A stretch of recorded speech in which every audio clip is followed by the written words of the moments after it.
1 second, I'll be right back.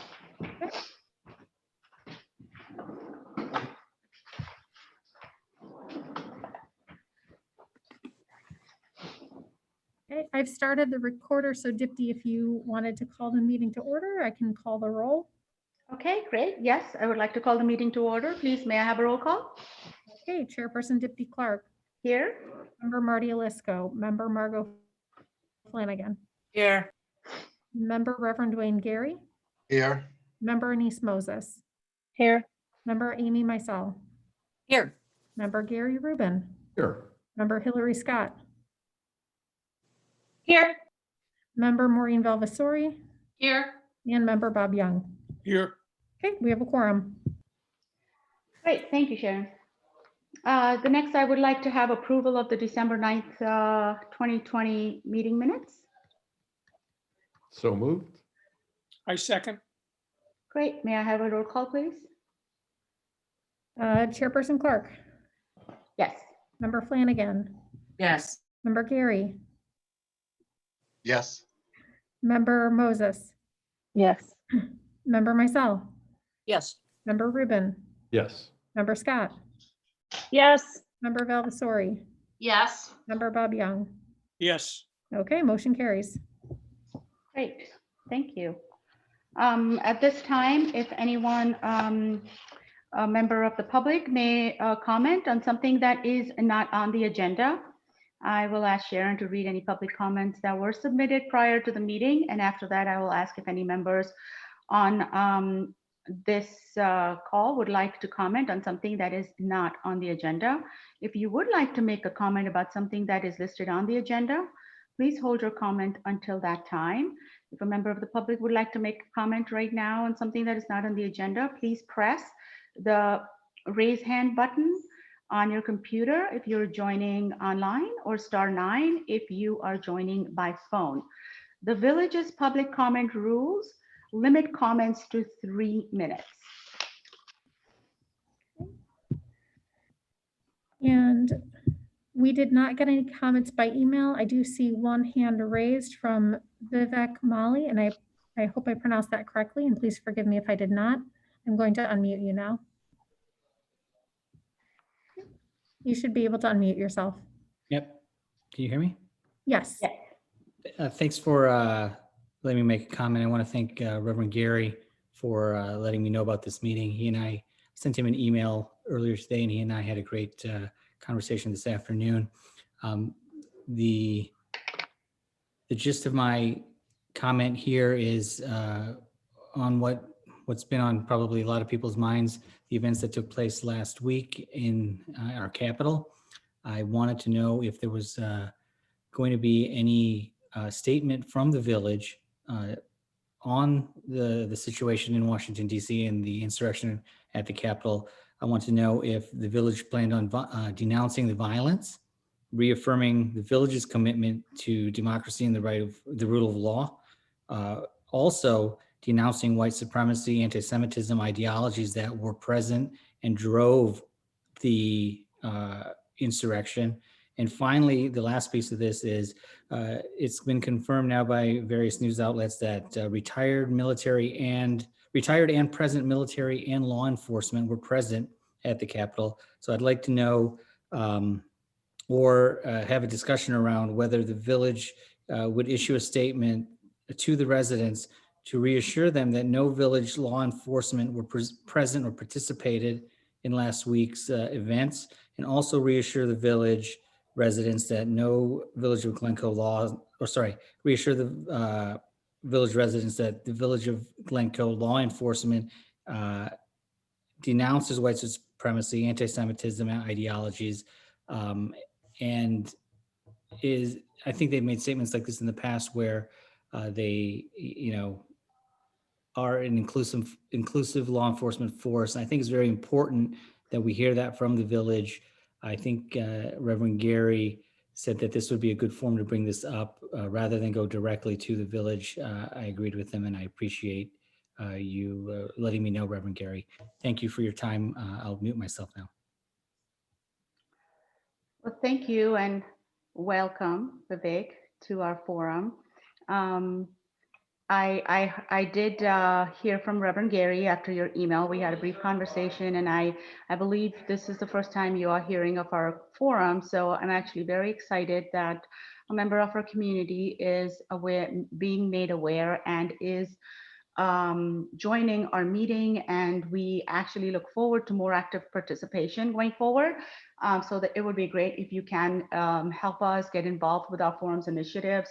On the village website, there is a lot more information about the forum. So in respect of time for everyone, I'm not going to go into those details. Your comments are very time appropriate. They're, obviously called for. It is on everyone's minds. We're all thinking about it. In fact, I have a statement that I was going to start our meeting with. I do want to break it up in two parts, as I understand what you're asking for, and correct me if I'm wrong. Sounds like you're asking for our village to put out a statement to our community denouncing the acts at the Capitol, but also asking our law enforcement, and Kerry Lewandowski, who is our chief of police, actually is very actively involved with our forums. He listens firsthand in our meetings. He has been participating in direct questions, whether they are from members of the community or our forum. And so he would be the best person who can answer those.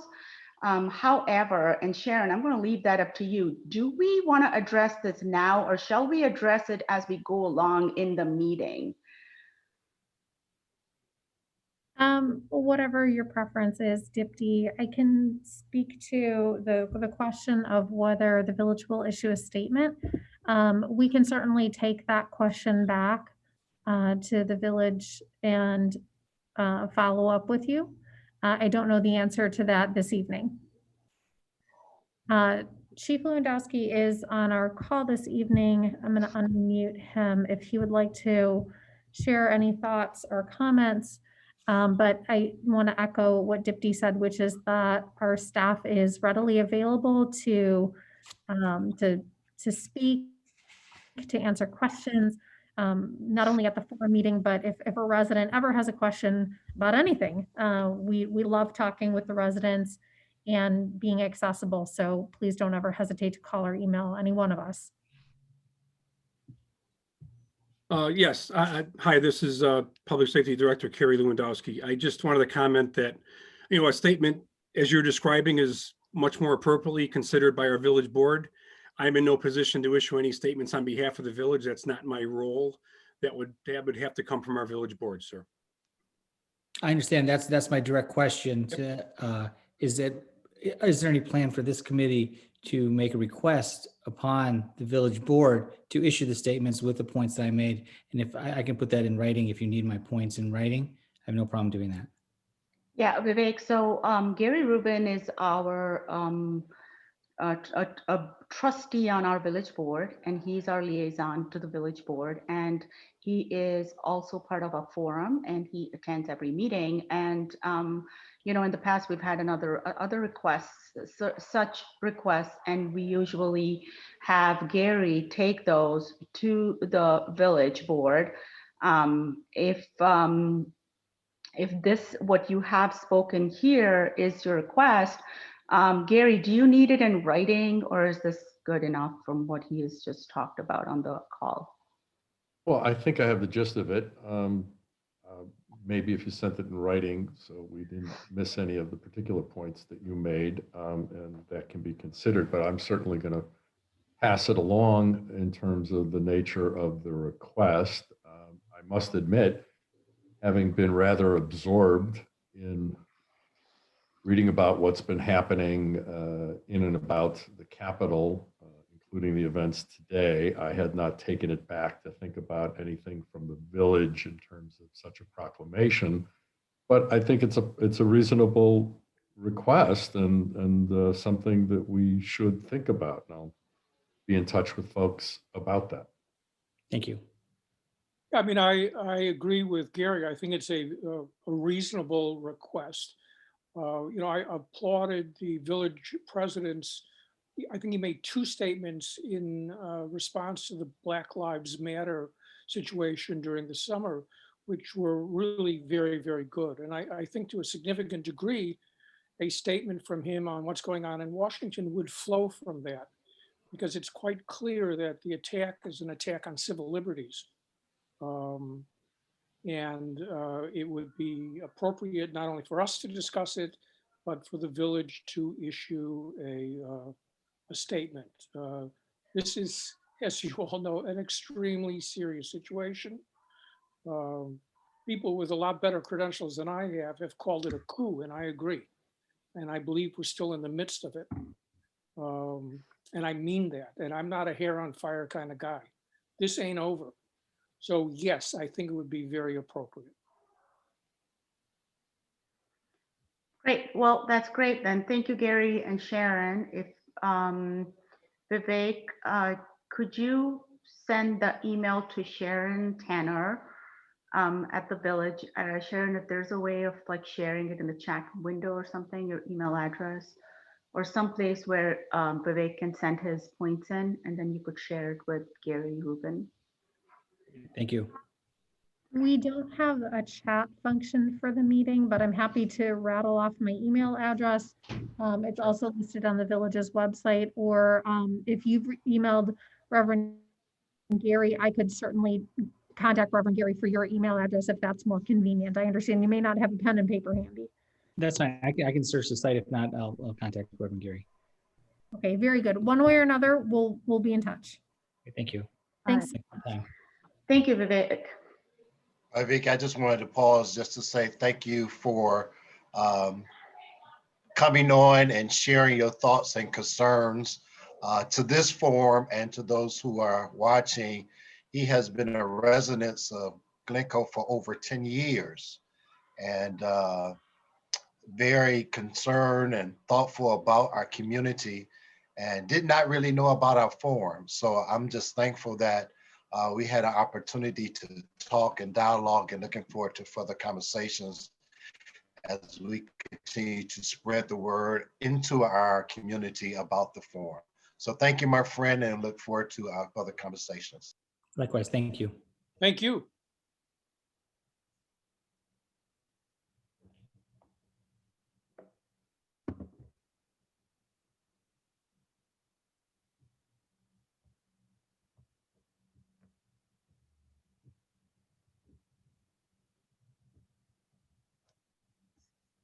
We can't hear you.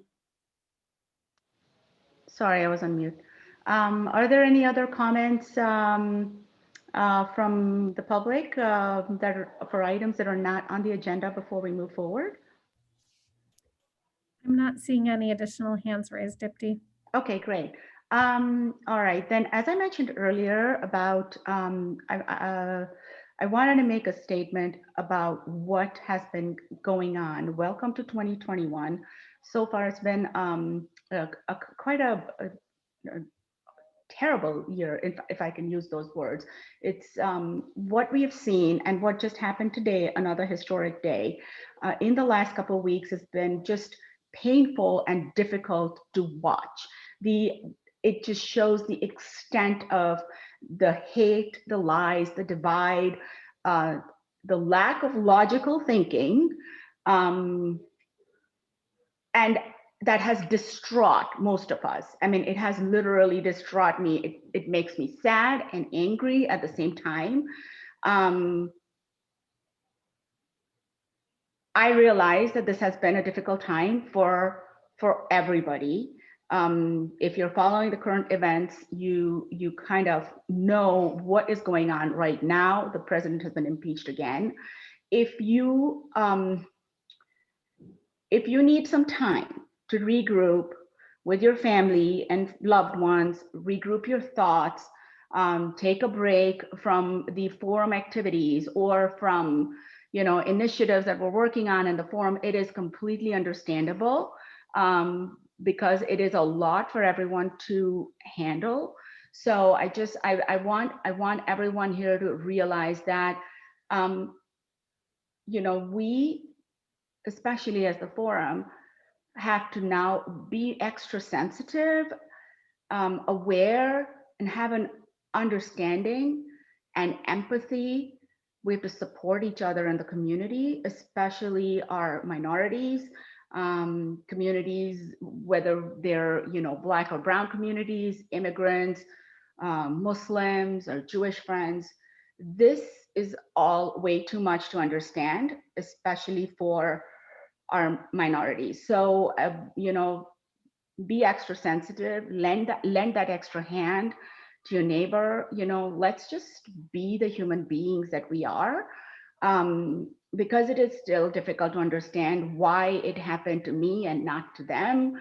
There are a lot of those questions, and while the government does their job and works it out, I think we as a community can also be very respectful of each other and be there and be supportive for each other.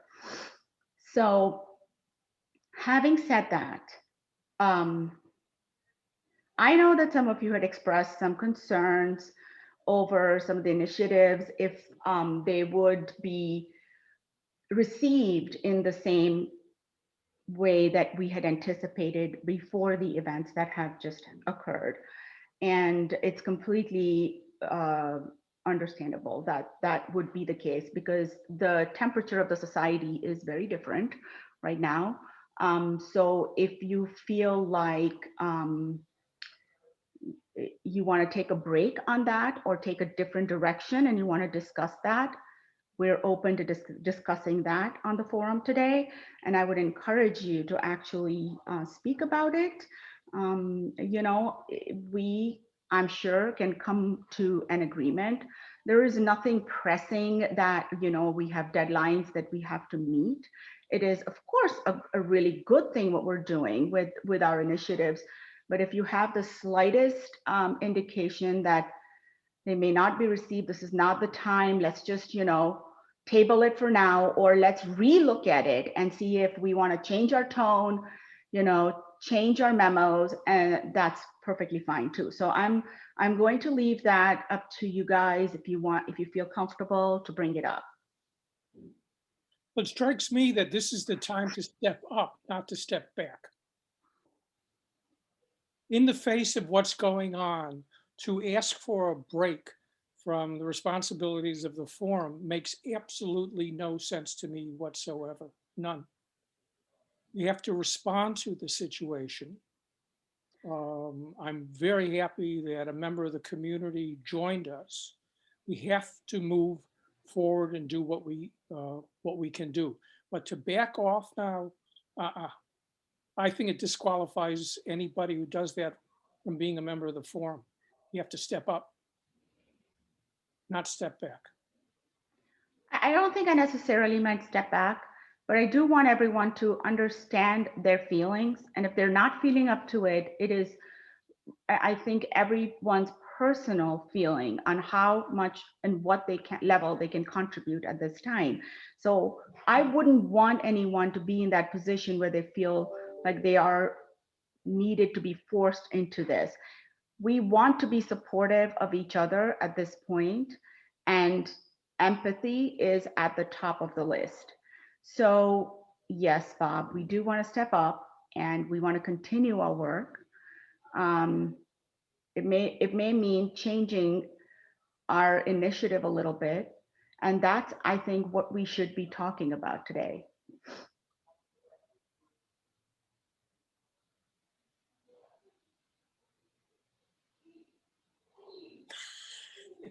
Anyone going to say something? I'll say something. I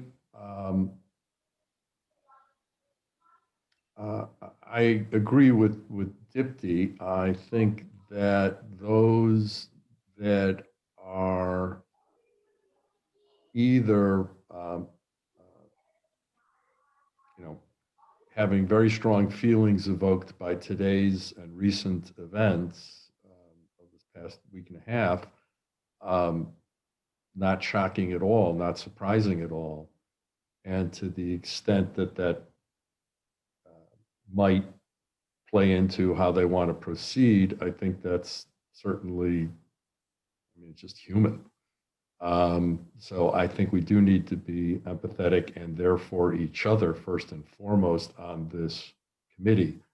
I also agree with both Bob and Dipti when they said it is very much a time to step up for those able to say, you know, this is not what we stand for and what we feel is are the values of our community. But that said, everybody has to understand that these are extremely trying times, and they affect everybody differently. We have to be very sensitive to that. I would be interested to see in what fashion, Dipti, you may have had thoughts about what specifically this committee might do in light of recent events. I'd like to hear those. And again, I applaud Mr. Molly from for speaking with us and coming to us. Is exactly why we're here. And Sharon and I both, and Carrie we'll all take this back to the village per se, which means to the board and our village president and our village manager, and we'll contemplate an appropriate response to a perfectly reasonable request. So I would like to hear, Dipti, what your thoughts are about, rather than necessarily sticking with the prearranged agenda, where you might want to lead this, or anybody else's thoughts about that, for that matter. I don't mean to I can presuppose. start off. I can start off with the first thing that comes to my mind is, we as a forum, are we prepared to address questions if they are raised to us about the events that are happening, and if we do have people who are concerned, whether they are minorities in our community, and how are we there to help? Like, what is our message if we are approached by such and I am most concerned about the minorities right now. You don't know who lives behind closed doors, and you don't know what their affiliations are, and you don't know what their thinking is. And we may think we are a town and it's Glencoe, and we would not have anything that may actually rise up some fire like we have seen in the last week, which obviously nobody anticipated at that level. So I would like to be a little more prepared, even, or understand like what it is that we might have to think of dealing with in even a town like Glencoe.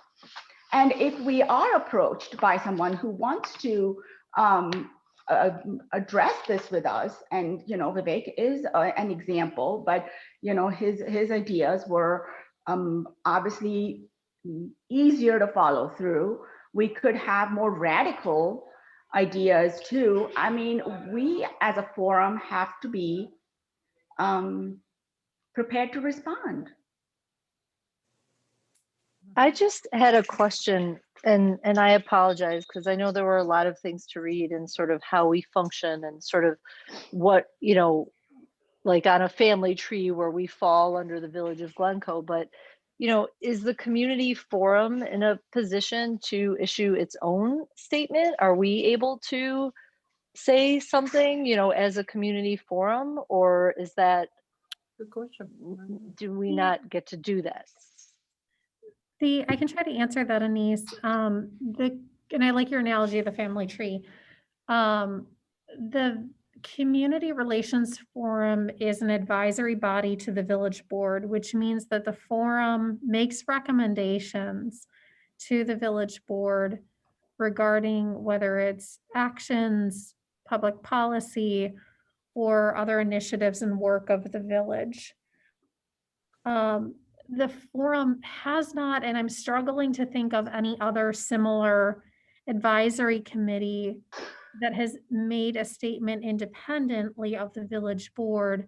The village board, as the elected representatives of the community, do tend to either make a statement, or the village president on behalf of the village board tends to, when there is a statement issued, be the individual or the group that makes that statement. And so the forum, I think it's a very appropriate suggestion for the forum to consider if it wishes, recommending to the village board a certain course of action or statement or whatnot, as the case may be. But the forum is part of the village proper. So what the forum does, the village does. And it's important for the forum to be in sync with the village board, which is, I think, why we, and other advisory committees too, I'm not intending to single out the forum. So it is important that there is dialogue that's happening between the village board and a committee like the forum. Could I just further respond to that, to follow on with Sharon? I agree, obviously, with Sharon's analysis, but I would also say that Community Relations Forum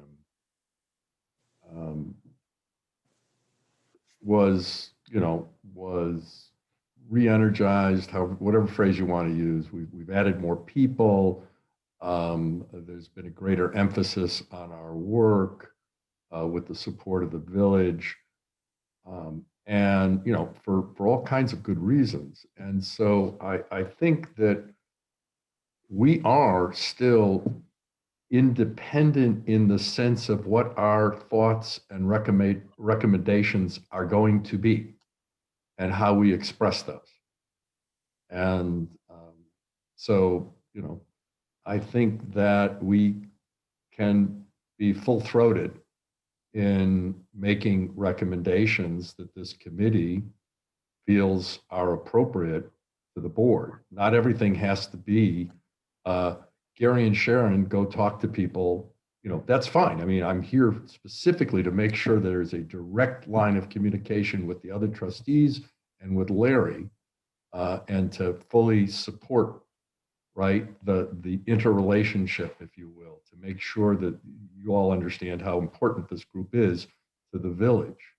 And that's fine, but that doesn't mean that this group cannot say, we've contemplated these issues and this is what we have to say as our forum to the village, and let people know that.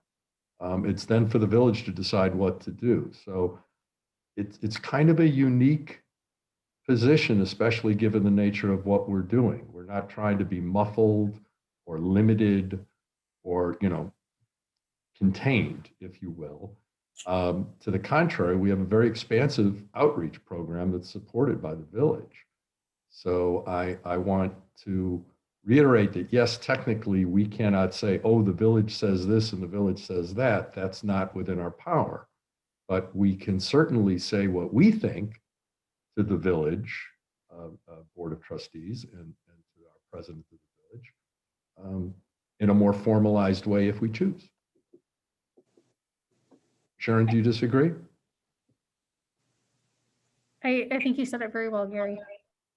Good, because I was really afraid. I'm just telling you, my shins, I can feel it kicking me under the table as it is. Oh, no, I'm no. You think it's your shins, Gary.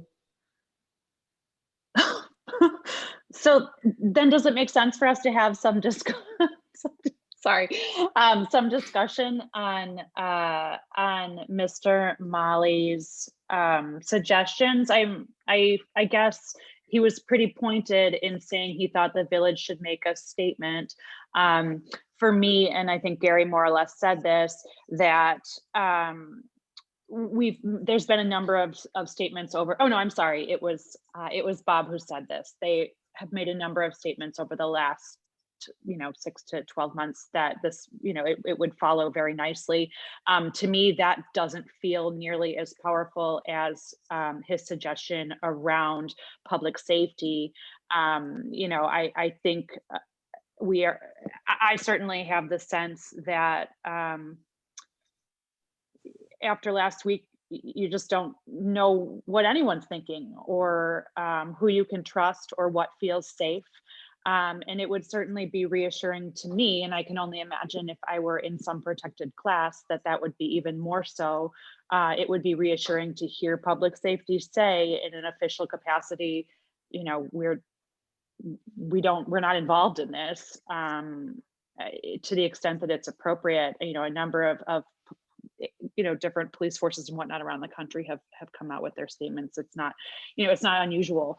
And so then is it our role to discuss this, and if appropriate, suggest that that proceed?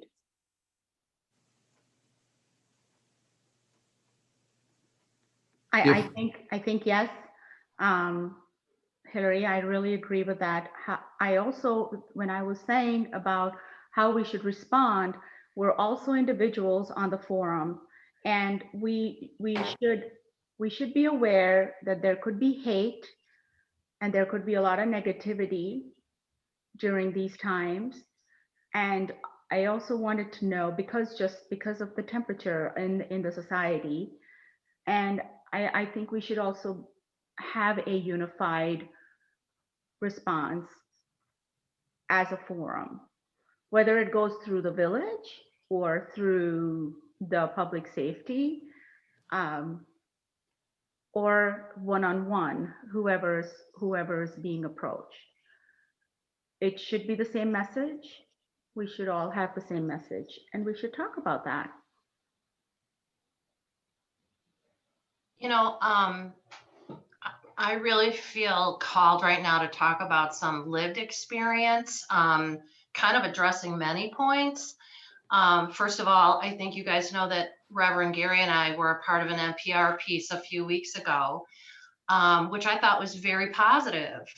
But I received, as Dipti is referring to, some, you know, negative response, which was really surprising to me. So I think that needs to be said. I'd also like to kind of respond to Bob and your comments. You know, my son, who is Black, lives and works in Madison, Wisconsin, 1 block from the Capitol building. And he's in a service industry. And earlier this year, during the protests, management came to him and said, "It is not safe for you to be in the building." And now we're looking at FBI intelligence that is saying that most state capitals, not only DC, but most in the country, are preparing for armed protest. So I feel as though I am experiencing this a little differently, in that I feel my son's life is at risk because of the color of his skin.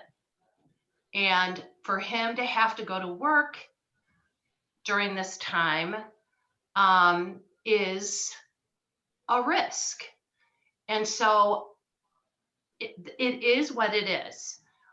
So sometimes I feel this tremendous need to step forward and step up.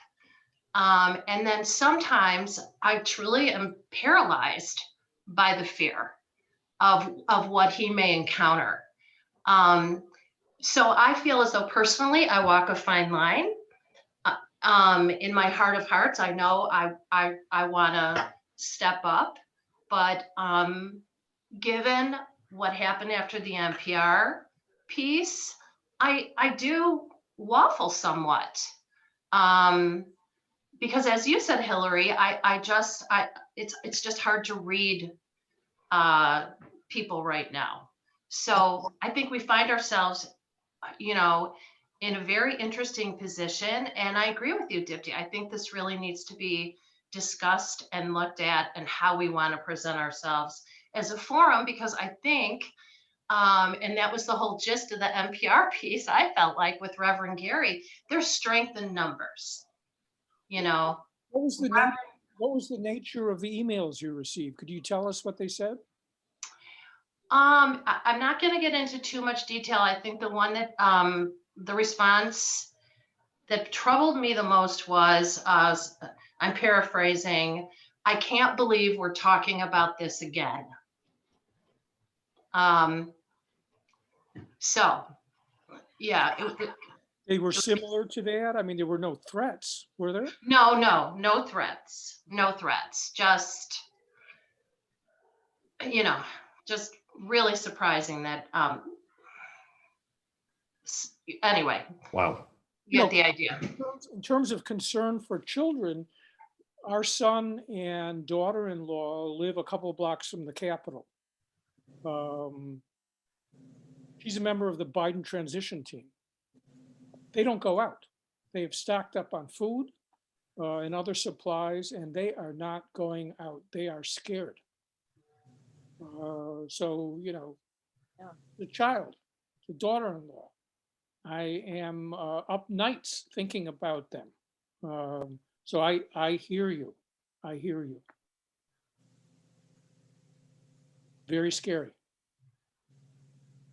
This is related, unrelated. Maureen, and thank you so much for being so transparent about that, because I can understand how difficult that would be.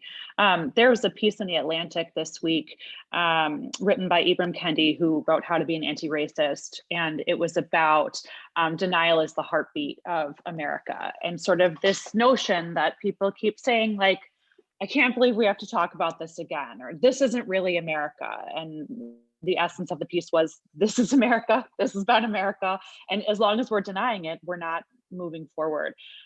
So at any rate, take a look. I thought it was really powerful. And I think that that does really speak quite directly to our work with the forum, that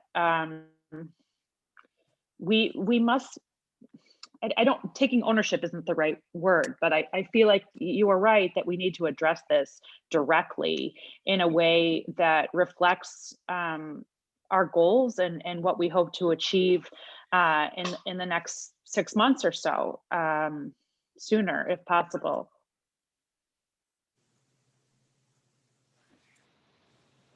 I would like our community to feel safe, especially our minorities. They have to feel like they're safe, they're taken care of. The village doesn't stand for hate. And, I mean, it is, like Maureen said, it is what it is, but it is awful that it has to be like this, I mean, I think we all in this community in the North Shore, everyone is in denial. There is no doubt about it. And it is times like these that it really does show up. What do you mean they're in denial? Could you give me an example of the denial?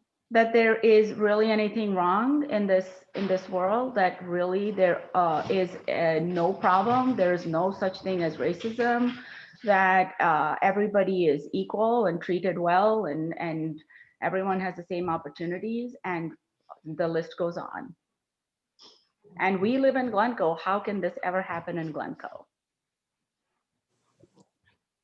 I mean, are there people who think that way? Yes, but I think when you look at voting patterns in Glencoe, in Democratic communities, I don't believe that that's the case.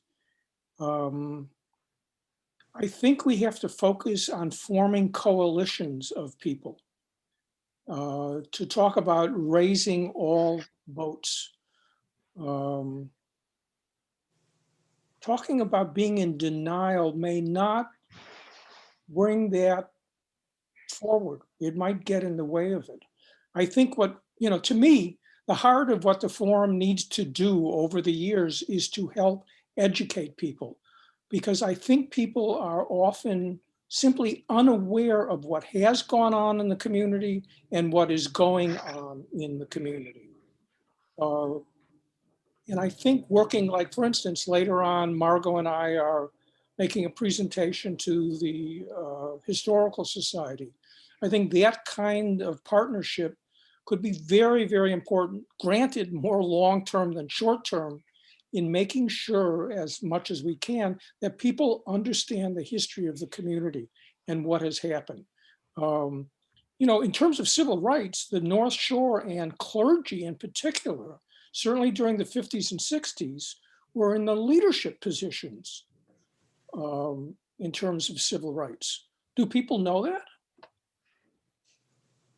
I mean, do people know the leadership, the money that flowed to civil rights organizations from communities like this? I'm not, ignoring things that weren't done, but people need to understand the things also that were done in an effort to form coalitions. I'd like to really focus on what we're going to do. And really, what was done is great. And I know that you're talking to the Historical Society. Amy and I have talked to the gardens, several others, Maureen has talked to the library. I mean, we've talked to the Clergy Association. I mean, we are talking to these organizations, and yes, we're building that relationship, and it's a longer term thing. However, you're right, Bob. We do need to educate, and we have to bring our community on board with what really people feel. I think that yes, it is in denial if Erica is questioned what she's doing in Starbucks, what brings her to Glencoe. We shouldn't even be having those conversations. People shouldn't be asking those questions. Why can't someone like Erica or I or Reverend Gary live in Glencoe and just go into a Starbucks in anywhere? Anywhere else you can walk into a Starbucks, nobody's going to ask you what brings you here, or welcome to Glencoe, what brings you to Glencoe. I mean, why? Why does it have to be like that? It may come across as a small thing, but when you have many things like these that happen, it adds up. And this is what I mean by living in denial, because people here think like nothing is wrong. But it's very wrong. If Maureen actually gets an email back for something, she's trying to do good for this community. I am at a loss of words. I am at a loss of words. And quite honestly, all of you already know how I feel about this and how I feel about personal experiences that we have, whether Reverend Gary's had it, Maureen's son has had it, I've had it. It's shocking, but again, they may not be outwardly hateful, but those the slightness is, I think, even worse. It has a worse impact than somebody actually coming to you directly and saying something. So I really would like to focus on coming up with some strategy, some sort of messaging, something from our side that we know we can all respond as a group and have our village board look at it, take it forward, and it should involve Kerry and his group. People should feel safe. They should feel safe, not only the residents, but people that come to work here. They should feel safe like they're coming to work here. I mean, if Maureen's son is not feeling safe going to work, that's unacceptable. So we just need that reassurance from our town. Sorry, Amy, go ahead. I know that you had your hand up.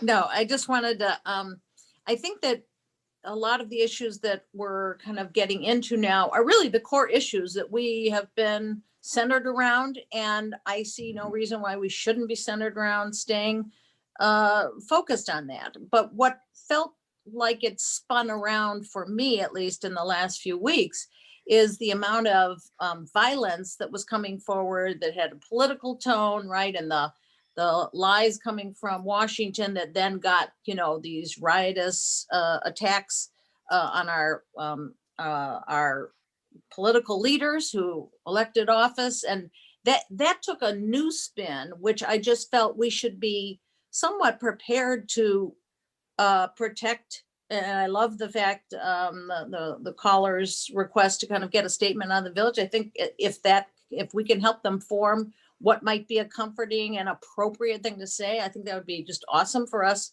to be able to help the trustees with just our thoughts on what that wording could be. But it's beyond also the people of color. It is really everybody, because we don't know how people feel politically until all of a sudden they are, with little coaxing, taking arms and, ready to overthrow our government, right? Well, that just all of a sudden felt like it took a different turn. And that's the part, I guess I was thinking we might want to at least be aware of and just be smart about the way we even bring up the topics that we want. I mean, keep going. As Bob said, like, let's not, I mean, it just tells us, of course, it's as important as ever, if not more so. But it's, I hope that activities of late aren't giving any more, I don't know the better word, sinister folks that could be out there, the feeling like, hey, I could get away with something a little bit more, you know, violent, you know, because wow, they're watching this on television. And I think we just kind of have to be careful, you know, that we're, again, keeping the community safe and having, as you said, Deputy, the right thing, you know, the same frame of mind, the right wording, so that we nip things in the bud, but we don't set fire to something inadvertently, you know, that could then turn out to be something much worse than we were picturing. But yeah, I hope we are not changing anything about the whole civil rights and diversity and inclusion, all of that. I mean, that's our passion and that's where we're going. It's just, That's our that core. climate has changed, and not that it isn't important, but just, wow, you know, there could be flames on our path and we just gotta be smart how we persist to go after it. We have to be prepared to respond. Mhm. So all the things that we have been doing is our core, and that is our core message, and that is what we believe in, and that's where we want to move forward. But we should be prepared. I will give you all an example. You all have already heard of Olivier having an altercation with one of the store owners who also happens to be a resident of Glencoe because of the stuff that she had on a public Facebook page. And you all know how heated it had got. I think, Bob, well, you were there firsthand to watch the public safety actually intervene in that. And that's just one person. And, you know, that was not even driven by anything that was going on like it is right now in this country. And so those kind of things can get out of hand very, very quickly. And you don't even know if they're here. Are they from Glencoe? Do they live here? Do they not? Are they just here to cause trouble? I mean, it only takes one person to identify somebody as a racist. And like Olivier had even threatened, I think that day, you know, to bring lots of people. Before you know it, there would be like a, you know, a lot of people here marching. And those kind of things are scary, you know? So, anyways, I think I've talked enough. I think we should just come to a consensus on how we would like our village to address, or how we want to address that, so we can pass it on to our village board, and which other entities should be part of it, like involved in that message.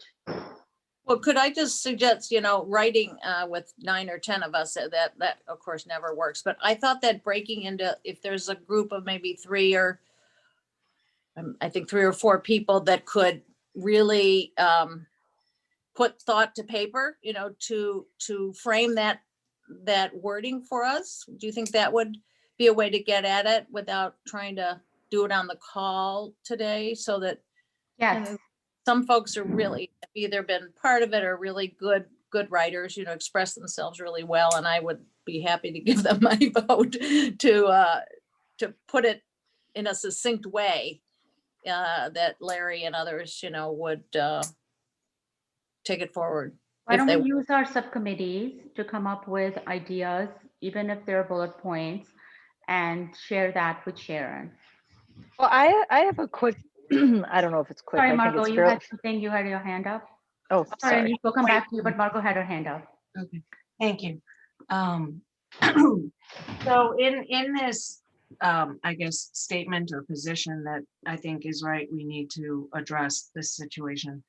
My question is, because I guess I'm slow on the uptake here. Are we asking the village and us to the village to make a statement that is specific to the chaos that happened last Wednesday regarding I don't even know how to put it, because in my mind, so many of those people are not rational people. I mean, it never would occur to me if I disagreed with something to dress like a Viking and, storm the tower. That's just not I mean, to me, that's somebody that has other issues than anger. Because I want to draw our attention to our village's welcoming and inclusivity pledge, which states a lot of the things that we hope to promote. And I think that it is more than time for the village to reiterate the statements. If you'll give me just a minute, I'll read it and see if we can use that as a jumping off place for any action we'd like the village to take.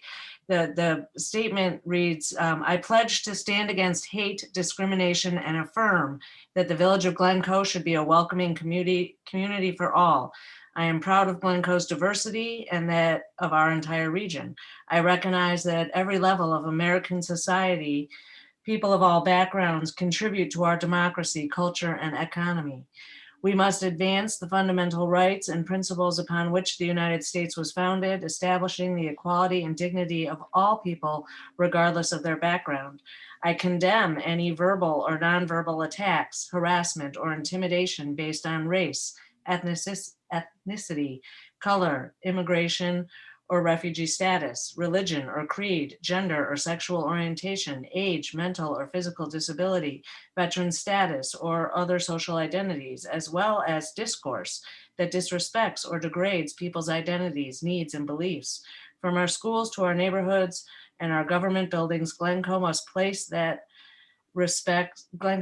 place that respects our differences and believes that diverse perspectives create better outcomes. And I realize that that's a very positive spin on a very serious problem, but I think that it reflects our position that the opposite behavior will not be tolerated. That being said, I don't know who questioned our friend in Starbucks about what she was doing there, but I don't think we're going to be able to stop people from being idiots. I wish that we could. And I find it hard to believe that that very large group that stormed the Capitol was full of idiots, but I can find no other explanation for why they were doing what they did. And so, we can't ask the village to prevent creeps from entering our borders. We can't ask the village to even make a proclamation saying, if you're an idiot or a creep, don't come to town. Or maybe we can. I don't think we can. But I think that this would be a very good time for our village leadership to say, no, we will not tolerate this. And for us to continue our work to make the residents that live here that are not creeps, but uneducated, learn how to behave more civilly. Civility is a goal. And so many people are unaware of how to act that way. So I don't know. I just thought that our, the welcoming and inclusive community pledge, I guess it's called, does reflect our village's position, and maybe that would be a good starting point for us to, I don't know. Our conversation recalled all these words to me today. So. Yeah. My only thought is just that the only thing is that it doesn't quite explicitly say zero tolerance for violence or whatever. That could be easily added or whatever, but you're right. Why rewrite? There's a lot of really good material right there in the statement that we want people to sign. Absolutely. I do feel like there has to be a statement that is very specific to the current situation, and we could have the pledge embedded in it or a link to it, and asking people to go look at it again, sign it, affirm. But there's also the other element, as I mentioned earlier. I think the village also needs to bring a sense of community through the letter, or however the communication is, to say, be sensitive, be empathetic, be understanding, especially to all of the minorities or immigrants or your workers and all of that element also I think needs to be there, because this is the time when everyone is feeling a little isolated and lost.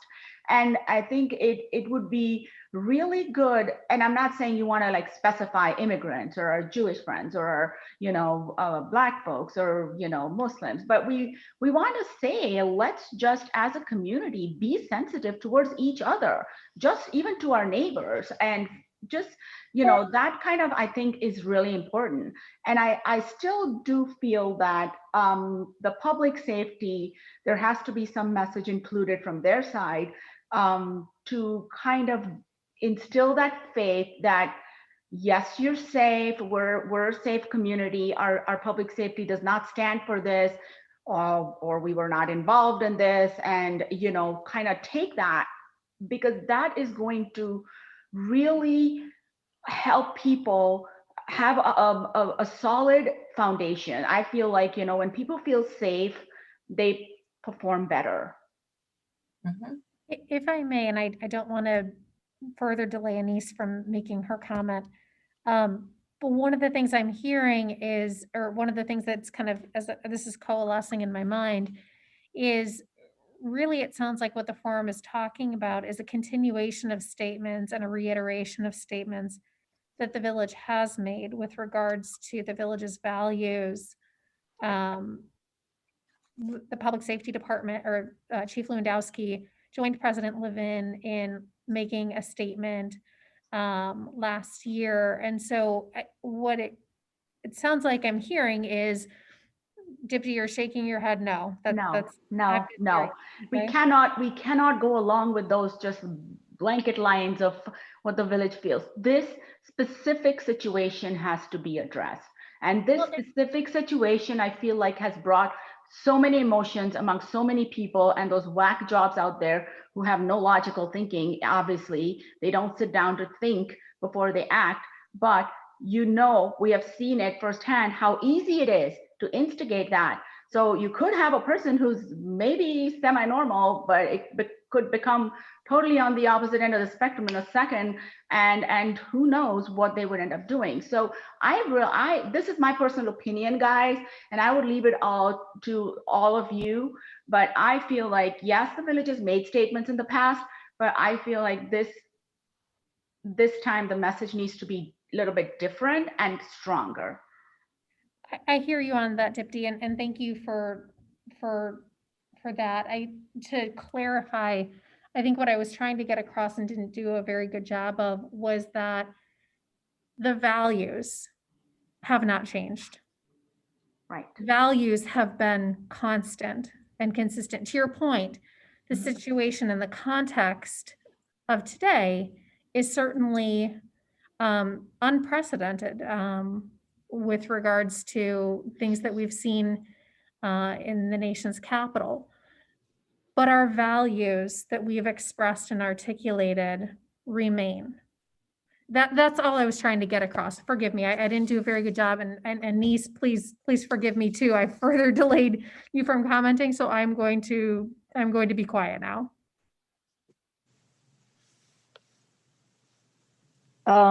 Sorry, I don't have the hand raising thing on my phone. I don't know why. So I apologize for not raising my hand.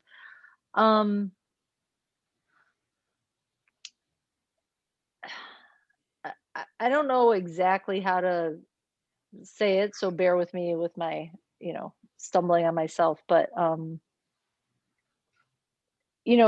the forum exists because, I mean, and maybe this is my assumption, in one way it's to take a position, and the idea being that we're maintaining something that we've always had. But I think the reason I joined the forum is because I think that it's something we want, but maybe isn't always happening.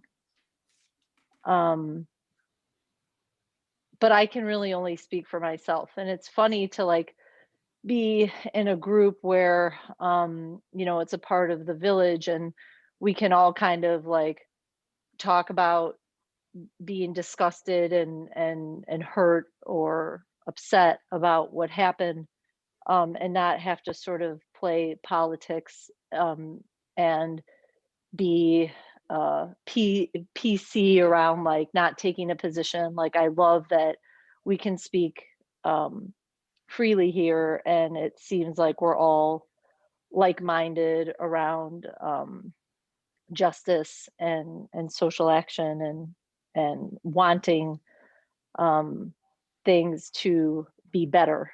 The reality is that, you know, Glencoe is a very homogenous community for the most part. And a lot of the things, people can be liberal, but they can also look around and say, but why is the majority of my neighbors or whatever homogenous? Why is this community so homogenous? And that in part is why I got involved, because I want Glencoe to be accessible if people who are not fitting into the homogenous community here want to be here, want to live here, want their kids to go to school here. And I'm also curious and wanting to know more if people don't, and why they don't, and what is it that I'm doing or not doing to make anyone feel like this could be a home for them. And I know that's a very complicated, multi-layered, multifaceted issue, but I just feel like it's something that I need to say, because I think simply reiterating something, you know, like when people refer to the Constitution on the floor and they're like quoting something from the Constitution, and the Constitution was written a long time ago and the intentions for it probably were really good, but it was in a context of a certain time in life, and it was a certain way of life, and certain people wrote it. And I don't know how to sort of close out my thoughts really, but I do feel that what we say has to be salient with who we are and what's happening in the world and how people are feeling. And I can't speak for anyone except myself. Um, but I feel like just saying, you know, or reiterating something doesn't necessarily show that we're paying attention to what's happening right now.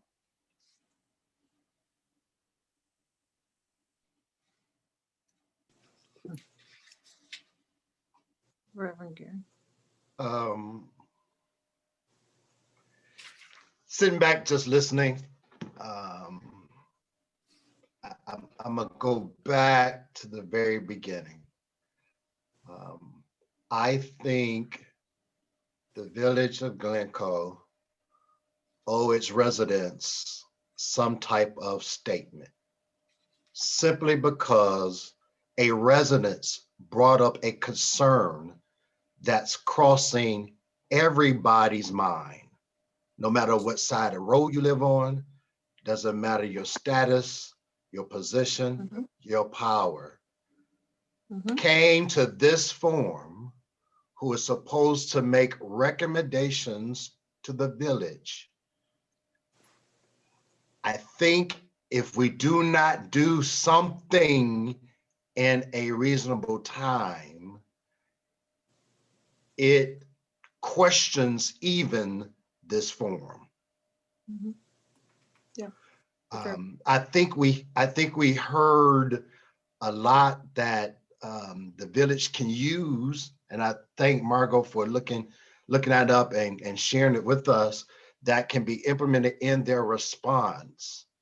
And I think our job as a forum is to help share that story after it comes from the leadership of the village.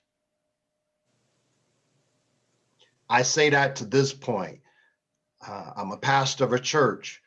Organizations in my church just cannot speak out on the behalf of the church without the okay of its leadership. Right? It's the language, it's the tone, it's the perception. We have to be all careful with that. And so we making a recommendation for our leadership of the village that it has to make a statement to share what's Glencoe stands.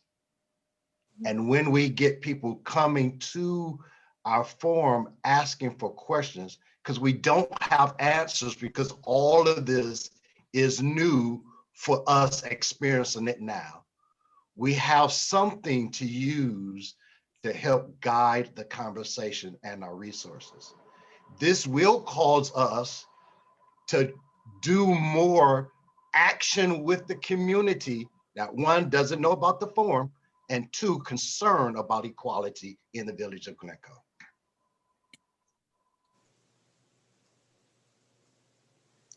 So, and isn't the major thing that is new here is that we have, there's been a voice to Trump supporters who feel like the election was stolen, and then this fire, obviously, and understandably, if that was true, and I believe that was true, I would be upset. Again, to Margot's point, I wouldn't be have a horn on and a hat and go to the Capitol building, but you can see where there could be many residents here that are upset and saw the action and kind of maybe wouldn't have done exactly that, but the message underneath that. And so I do think you're right that we need to help the village come up with some kind of a statement. Can't be too long. But I do also agree with Margot's point that underneath we have had many, our values hopefully have been expressed in some other things, and hopefully we can draw on those to say, this has been what we've been about, and make no mistake, we are as committed as ever, and now see even more importance to making sure everybody knows it, or, however the right way to say that is. But it feels like it's this spin around the whole Trump, somebody stole your democracy and all that. Well, it just fired up thousands of people, if not millions, who knows, right? And I'm sure we got writers who can be creative of not rehashing or taking sides in the language. It's just simply stating that we know what's happening. This is what we're trying to create in our village. Mm-hmm. And we want you to know you are important. And also how we should be with each other. I really feel like we have to put that calm in among the community so that people are sensitive towards each other, and we have this sense of community. We have to come together and we have to help each other out. We have to be aware and we have to be sensitive. Sorry, Maureen, you had something to say. You had your hand up. Yeah, I was just going to say, I think a great example that may speak to what we're discussing right now is, actually, my son is not as fearful as I'd like him to be, quite frankly. However, management where he worked was, and went to him and said, no matter where you stand on your views, we feel this is not a safe place for you, right? And so as a result, we want to take the appropriate steps to keep you safe. You are a valued employee, right? So in essence, like, we're doing the same thing as a village, right? To say we value all of you regardless of where you stand. No judgment here. It's just what we're trying to emphasize is civility and community. And we believe we can do that, right? And as far as the NPR piece goes, sure, give it to me. My fear is that what I do may make my son's life a little bit more difficult, right? And that's the greatest challenge in all this, that my actions may reflect on him. But I think that's our challenge as a forum as well. Our actions are going to impact the community. So we have to be really thoughtful and intentional about how we go forward. But I think we can do it. I think we can do it as a forum, and I think we can do it as a community. But I agree with Reverend Gary. I mean, I think we have to be Our language has to be just so, and I don't think there can be any judgment, because everyone is entitled, to their opinions, for sure. As hard and difficult as it may I be. think the forum facilitating this residents' concerns and desire to see the village make a statement is a positive step on our part. To follow it up quickly with our own document is another positive step. And I think it's pretty straightforward what needs to be said and written, okay? So those are very, very positive steps. In terms of Dipti, your concerns about someone being questioned in a Starbucks or whatever, what comes to mind is that several years ago, the village and I believe the school, probably the library and park district adapted if you see something, say something. Now, I don't know what that has resulted in, if things have been brought to the attention of the village or other government bodies by someone who saw something and said something. And by the way, I also think that where education comes in, I think you have to be educated about what has happened in order to recognize what is happening in front of you. To make the next step to say something is really, really difficult. It's very difficult. The instinct is not to get involved. But in order to respond to Dipti's concerns about these individual insults, someone has to say something. They have to step up at the time and open their mouths and say something. There's just no two ways about it. Otherwise, the response is amorphous. And that's called being an ally, Bob. So yes, that is being an ally. What you exactly said, that is what would be considered an ally. Right, but that is what it takes. That is what it takes. You have to open your mouth and say something, or you have to report it. No, that was not my point for reporting. It was to explain why we are in denial. That was an example of being in denial. Well, that's a big order. And again, it rests on, it rests on education. It rests on what you grew up with and what you heard. I grew up with a grandmother who came from Russia, a Jew, who talked about seeing Kazakhs run through their shtetl on horseback, killing and raping women. I remember that as a child. That influences me today.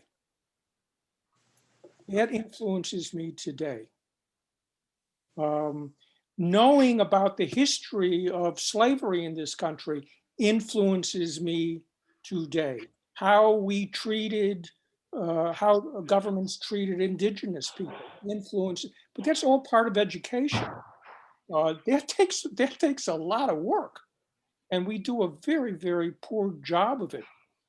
It's something that needs to be done over time.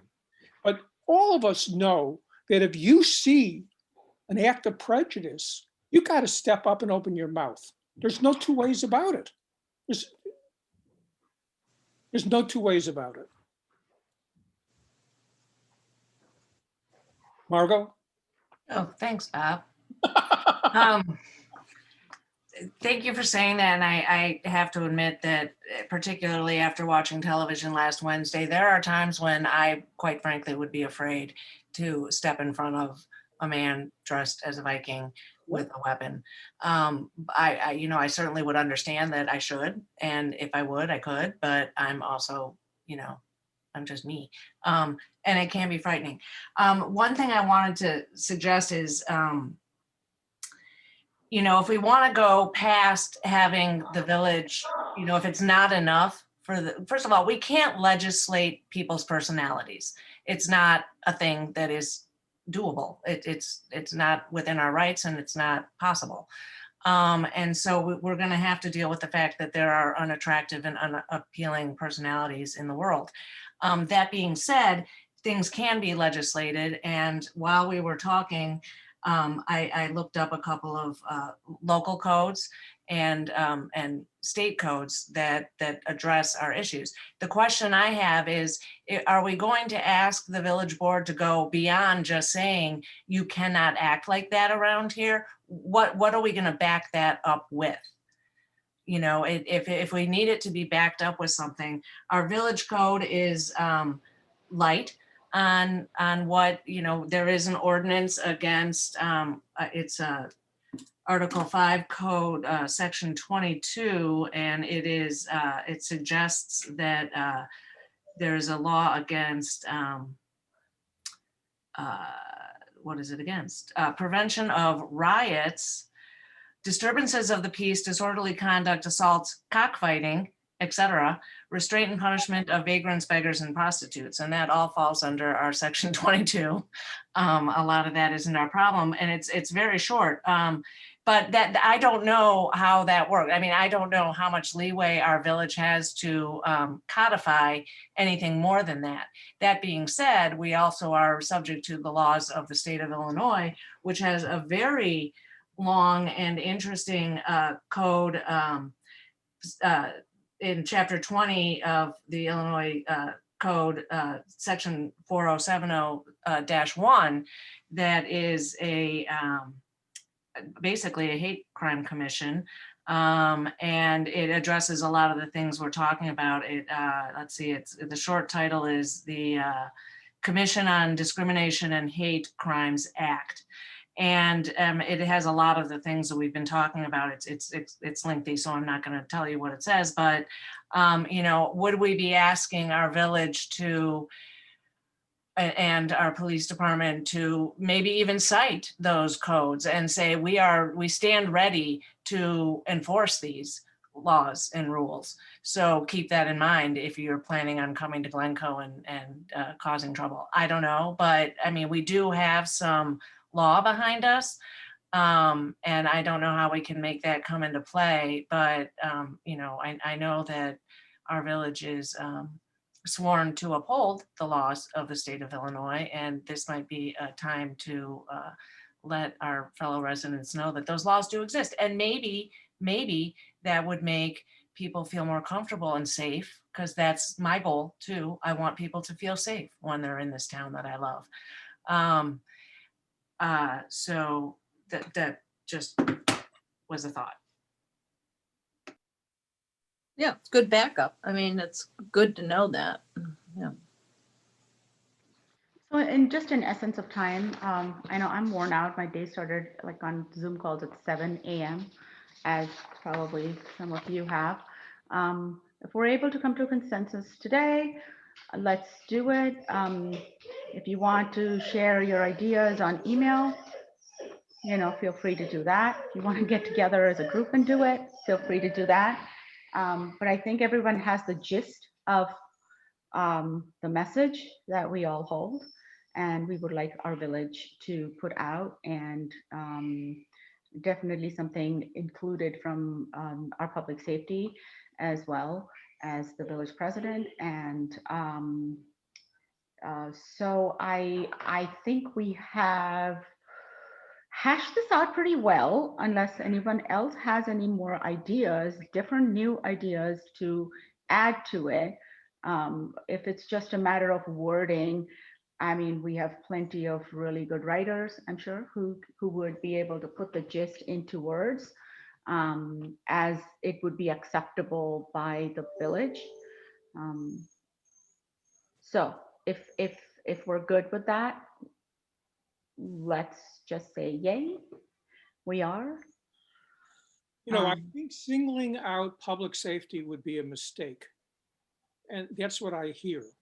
I think that a statement, which I'm sure the president of the village will make, speaking for the entire village government, will do what we want. I don't think it. Specific incident to respond to, I'm all for it. You got to look at the facts. But singling them out is going to backfire. And believe me, I grew up in Chicago. I know cops. I drove a taxi cab at night when I was going to the University of Illinois. I'm not naive about this, but we've got to make it work. You have to make it work. And that'll backfire on us. Hillary, you had something to say?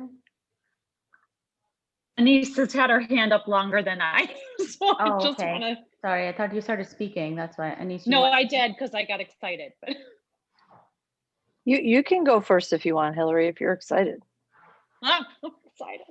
I just wanted to say I don't think it's a matter of singling out public safety. I actually just think it's a direct response to what's been widely reported in the news media. Law enforcement members took part in this Capitol riot, which I think puts a different cast on things.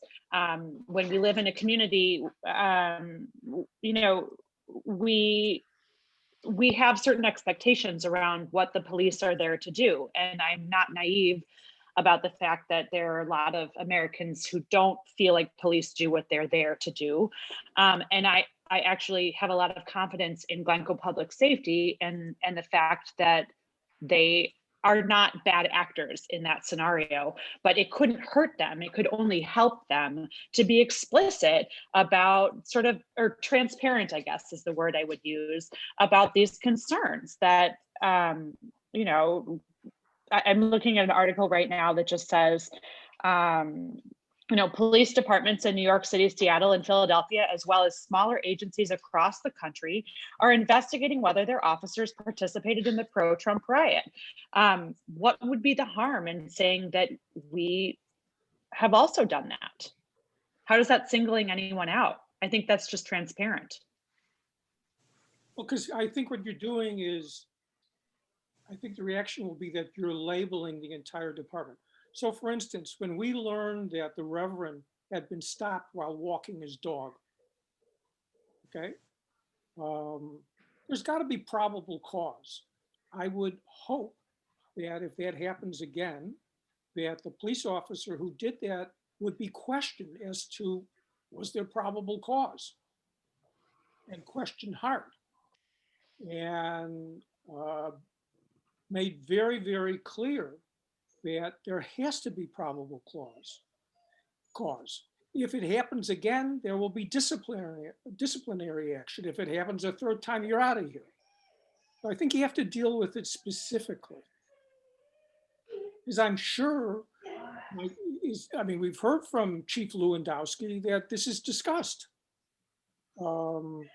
This is discussed. I'm just saying that it sounds like you're painting with a broad brush. And trust me, I believe that the blue code of silence exists in many, if not probably most departments. No question about it, none whatsoever. But to deal with it, I think you have to deal with individuals specifically. That involves education, and involves discipline, and ultimately involves firing. If I may, just real quick, I've got my HR director hat on at the moment. To Hillary's point about the news report of police departments that are investigating, the only kind of the thing that the kind of the bell that tripped in my mind is when I had my HR hat on was whether they're investigating a specific complaint or a specific issue. If so, that immediately becomes a personnel matter, which may not be broadly discussed. I don't know whether the intent of that article was to say that they were broadly looking into whether any individuals had any involvement, or whether there were specific complaints that were being investigated. And so I would just perhaps suggest not focusing on that piece, because it may have a different meaning for what it's worth. Yeah, I think it's right. I think you're right. And I know Anise still has her hand up too, so I want to be sure I mute. I just, you know, I think we've had a good discussion. I just am wondering, what is our timeline? Because I agree with Reverend Gary that, you know, we should respond, or the village should respond, or a combination of both or all. And I know we're sort of sending Gary as our emissary. But I'm wondering, what is our timeline looking like? Like when we're saying, well, some of us are good writers, and so maybe we can whatever, but then we're going to get off this call, and then we're like, I don't know how that's going to happen. That seems very sort of too loose for action to happen. So I'm wondering, what is the timeline, and what is the plan? I think the timeline was yesterday, but in all essence, I just want to address the question again about singling out public safety. I don't think it's singling out, but also we had a member of our community come and speak and request very specifically questions also addressed public safety, and asking if there would be a statement. And so just wanted to just put that out there in consideration as well. I think we're all in agreement that we should facilitate what this citizen has said, and that we are glad that he spoke up, and we want the village to consider it. From, you know, what I believe Margot said, we've got the words, you could get it out tomorrow. You can get it out tomorrow. Just do it. The words are there. Why don't we have people volunteer to submit bullet points as Dipti suggested at the beginning of this conversation? We can put a date on it, say by next Monday, or Monday's a holiday, by Tuesday, have them email to Sharon so that when does the village board meet next? Is it next Thursday or is it tomorrow? It's next Thursday, but what I was going to mention, and Gary, I saw you on mute, so I don't know if you were maybe thinking something similar, which is that we certainly don't need to wait until a village board meeting in order for Gary and I to share the feedback and the recommendations from the forum. I've been taking pretty diligent notes, and would welcome any additional thoughts or bullet points. I know sometimes you think of something, oh, I should have mentioned that. That's exactly what I meant to bring up. Please do feel free to send me anything. We're happy to share this feedback sooner than later. I think that would be great. Would you be comfortable just letting us see what you're gonna share, or is it more appropriate to keep it between the few of you until they get a chance to react? You know, you have to, I'm not sure what is protocol, but. Gary, I saw you on mute. It's extremely difficult to share by committee. Okay, it's the same issue as drafting by committee. Right, yeah. I personally think, in my experience, is that you know, what's the phrase, what's the literary gizmo that sometimes used, the narrator that you can't trust? Well, Sharon is the opposite. Sharon is the narrator that you can trust with your life, and she'll do an excellent job. I'm happy to help and participate, and intend to do that in terms of any discussions, and so that we can present this. And I have no doubt we'll get a response. I mean, considering the things that have been written and put out before, you know, Larry likes to write things the way he likes to write things. And the good news for all of us is he has a very good style when it comes to these types of matters. And I think we'll like what he produces. I don't think our thoughts will go unheard or unheeded.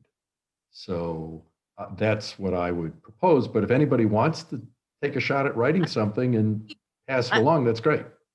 I think actually agree. Larry has written pretty well, just from our suggestions in the past, and it was received very well by the community. So I'm actually pretty comfortable with that.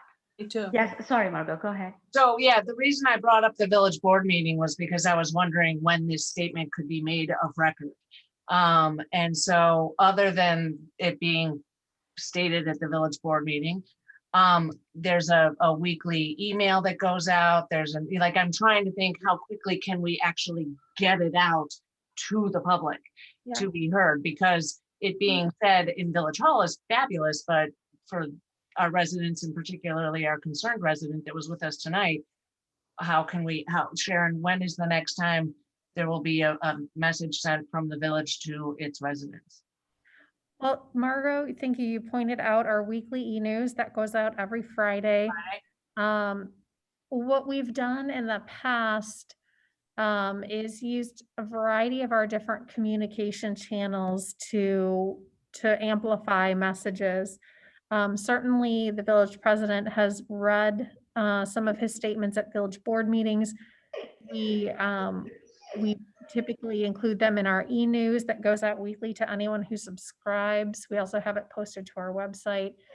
When he's made a statement too, we posted it as a news item on our homepage and more often than not, also reiterated it on our social media. So we do try to use just about every tool that we have available to us.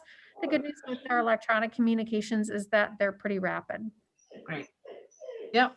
thank you. Can I make a suggestion about maybe we can take it one step further, and this is where our community partners could come in and assist us. But what about contacting those we've already have been in touch with, like the Glencoe Clergy Association or the library or whatever, saying, we want to make you aware of the pledge. Would you be willing to join with us and get it up on your website or send it out to schools? I mean, I think these are all great vehicles of communication to say, we as a forum really believe in this pledge. We would hope that you would send it out to your constituents. Let's all stand together as a community. I agree. That's a great, great point, Maureen. In fact, it might be even more helpful right after the village president puts the message out, that each one of them then refer to that message and have the pledge and, reiterate it. That would be like, I think, perfect. I wonder if there's some systematic way, maybe we put our current initiatives to the side and really focus in on this just for a few weeks. And really get the message out there. I mean, I think then the community may become way more aware of the work that we're doing and also kind of where we stand on all of this. So I don't know if we go back to our list, that, Hillary had this, this, and this, and Margot had this, this, and this, and we say, here's our pledge, please join with us. Would everyone be comfortable with that? Absolutely. Yeah, I think that's fine. I just give my vote to Sharon and Gary to take the message of the whole hour's conversation, genuinely to the trustees and see what comes back. And then from that, take, the scripted actions as you talked about, Maureen. I think that's a good I don't idea. know if anything will come back. I think there will be a message that will be sent out. But then that's good. And Yeah, then well, could no, I take assume. that. Right. Yeah, and then we could definitely, because I agree with Maureen, we may want to table our initiative right away and work on this with our contacts and our relationships that we've already built.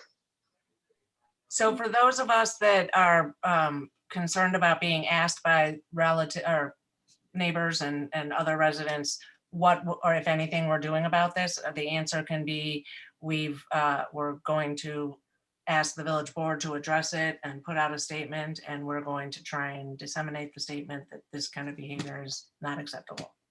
Does that sound right? Yep, and we're also working with our organizations to pass that message on to their constituents. Right. And please, if you haven't already, look at the pledge, sign it, read it, understand it, absorb it, all of it. Mhm. Great. And- I think we have a consensus. Can I say just a really quick thing? And I think because of, I think that this would have been addressed, but I really appreciate, the person who called in and said what he said. I think that it would be really nice if we could follow up with him and tell him that we appreciate his feedback and that it was meaningful and thought-provoking. And I think that the more that we can acknowledge individuals who want to participate and give us feedback, I think the more individuals will find to participate and give feedback. So I'd like to, you know, I don't know how those things are normally handled, but I know that Reverend Gary was his initial point of contact, but maybe Dipti as the, you know, head of the hoo-ha of whatever, that maybe, you know, She you just send him called an all of email. us hoo-has, guys. Head of the hoo-has. Actually, I'm completely comfortable if Reverend Gary wants to be in touch with him. I could be copied on there, Reverend Gary, so I'm comfortable because I know that you have formed kind of a relationship with him. And I'm comfortable if you want to let him know and introduce me in the email, and then I can like reach out. But to Anissa's point, whoever does it, it's definitely a need to get back to him so he knows that he hasn't gone unheard. We've spent an hour and 40 minutes that we have talked about his concerns and how we're going to move forward. So we definitely have heard him. So I think it's only fair to let him know that. I can do so at your with your leadership on it. But also, when we resolve or come to some resolution on whatever the outcome is going to be, the statement, we need to make sure it's mentioned in our meeting. So there is a record, a recording, something that was achieved, something that we're doing that can be referenced back to, and they also let the community know things are happening with this forum. Good. And to Amy's point, I think it's a great idea that once we hear back from the village, that we send out, you know, a consistent message, that we all are sending out a consistent message to the entire village. I think it'll make us look like we're together as a forum. Unified. I agree. Yes. That's great. All right. So we did not discuss what was on the agenda this time, but I'm sure everyone understands why. So if anybody questions, we'll just send them to the recording. Was there anything with regards to our next meeting that we wanted to discuss? Like, is there a specific topic of discussion we should add to the agenda? Of course, the follow-up to our conversation today would be part of it, but I just wanted to see if we can, like, you know, just kind of have a skeleton around the next agenda to understand, you know, if there was more discussion that we needed to have. If nobody has any thoughts around that, then we'll just go with a follow-up from this meeting. And just wanted to say, in our meeting that was supposed to be on the 20th, I had reached out to Barney Gallagher, who is the chair of our sustainability forum and sustainability task force, sorry. And he had reached out to us. I think we talked about this in our December meeting, and he wanted to present the eco district and ideas on that and partnering with the forum. And I had asked him if he had availability to come in our next meeting.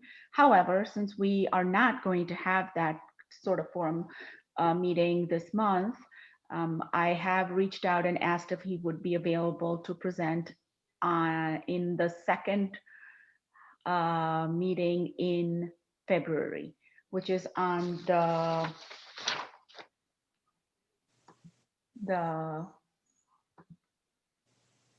17th. And he said that most likely it would work. Are you all still open to have that presentation, or is it too soon? Do we want to still continue seeing how the mood in our society is evolving? What are some thoughts?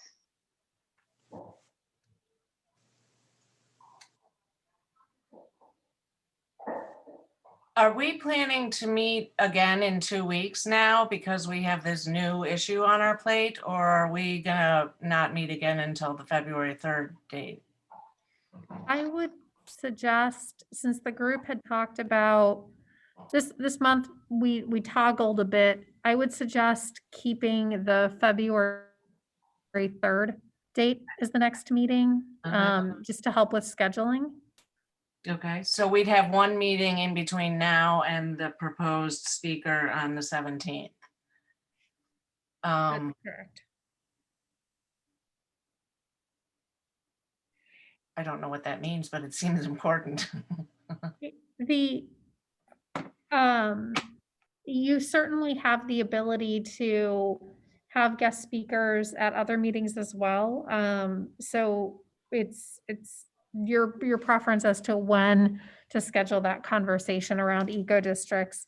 There is not a time sensitivity specific to January or February with regards to eco districts.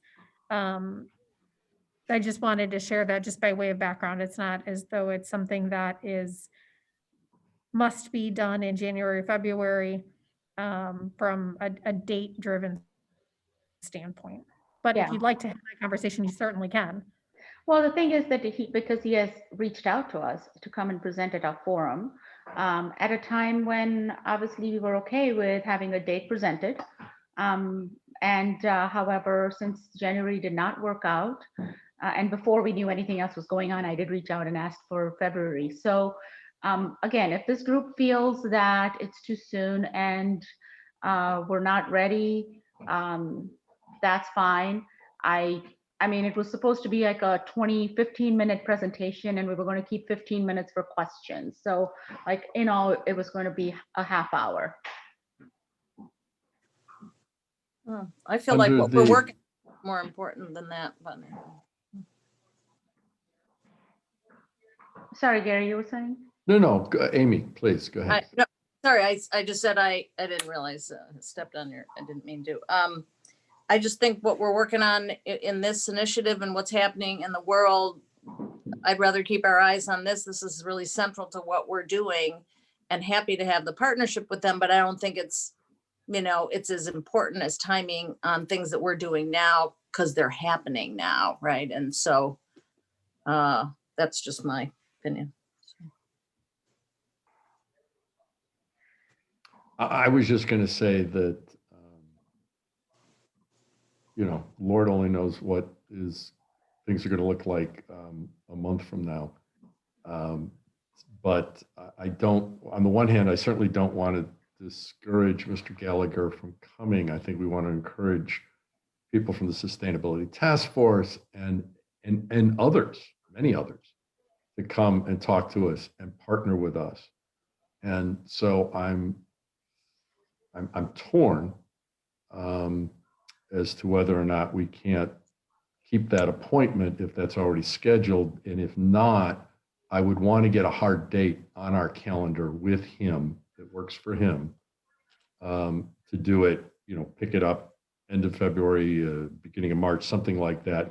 Not push it out too far, because that too is very important, not just to have individual citizens come and speak to us and us address their issues, but to have these partnerships with all the other important groups and entities in town, and in order to even push out these messages that we're just talking about.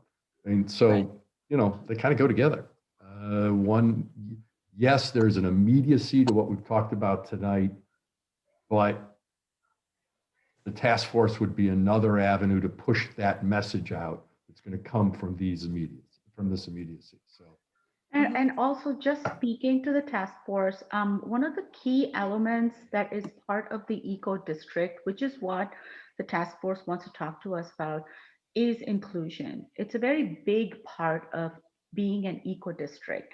So if the task force is working towards an eco district in Glencoe, inclusion is a very large part of it, which means that's where our forum comes into play.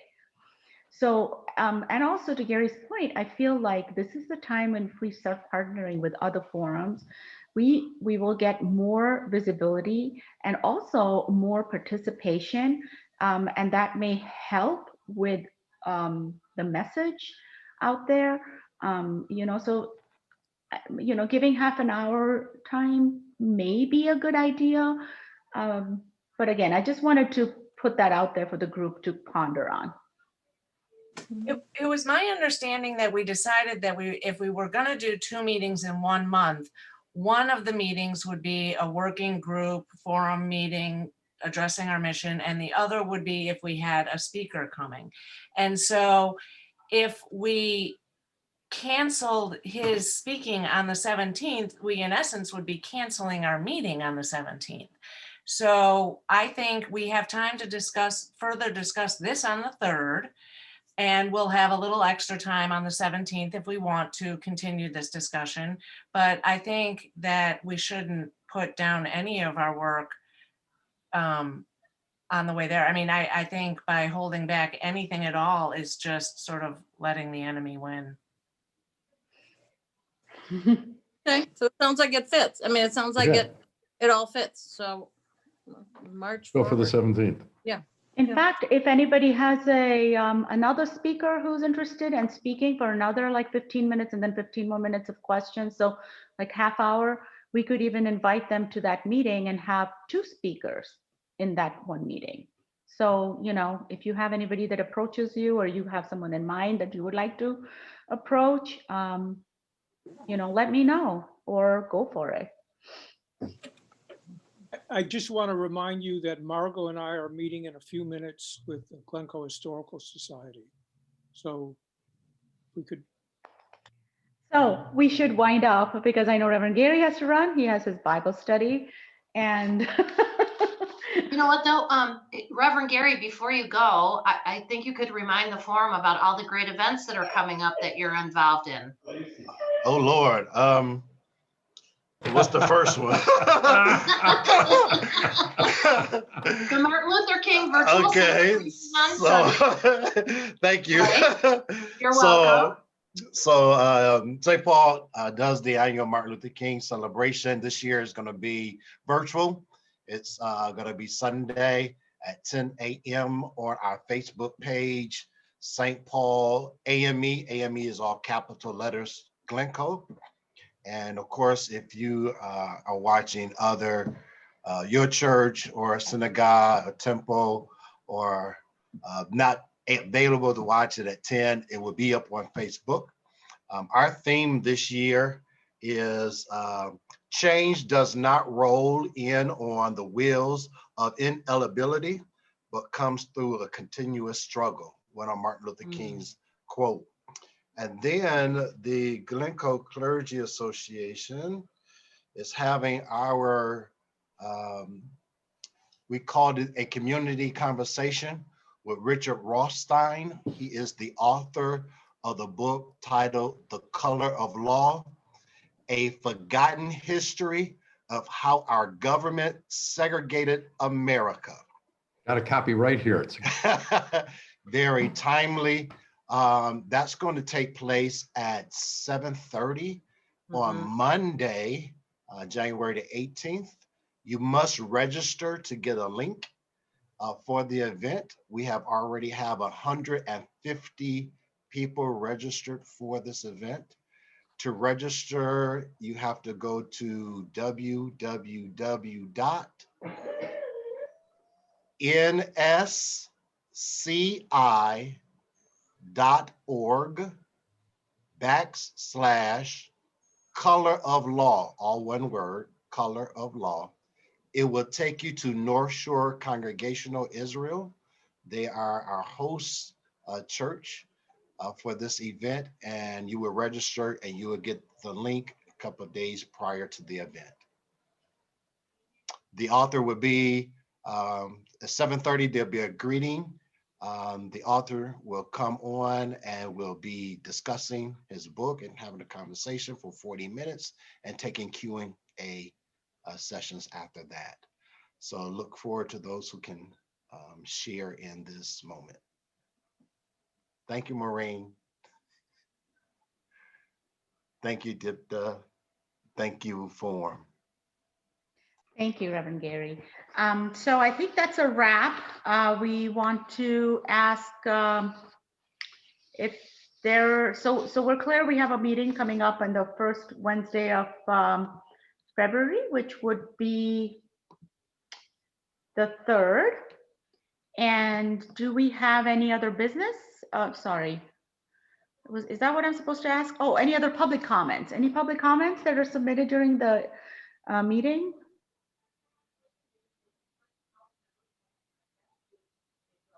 Sharon? You're on mute, Sharon. Sorry about that. No, there were no public comments. Okay. So do we have any public comments from our attendees? There are none. Okay, great. May I have a motion to adjourn the meeting? I so move. I second it. Excellent. Sharon, may I have a roll call? Okay, Chairperson Dipty Clark, Yes. Member Margot Flanagan, Yes. Member Reverend Dwayne Gary, Yes. Member Anise Moses, Yes. Member Amy Mysell, Yes. Member Gary Rubin. Yes. Member Hillary Scott, Yes. Member Maureen Val. Yes. Member Yes. Fabian. Yes. Okay, then we are adjourned. Thank you all. Have a wonderful evening. Thank you, everybody. Well, Thanks, everyone. Care. Good Bye-bye. night. Good night.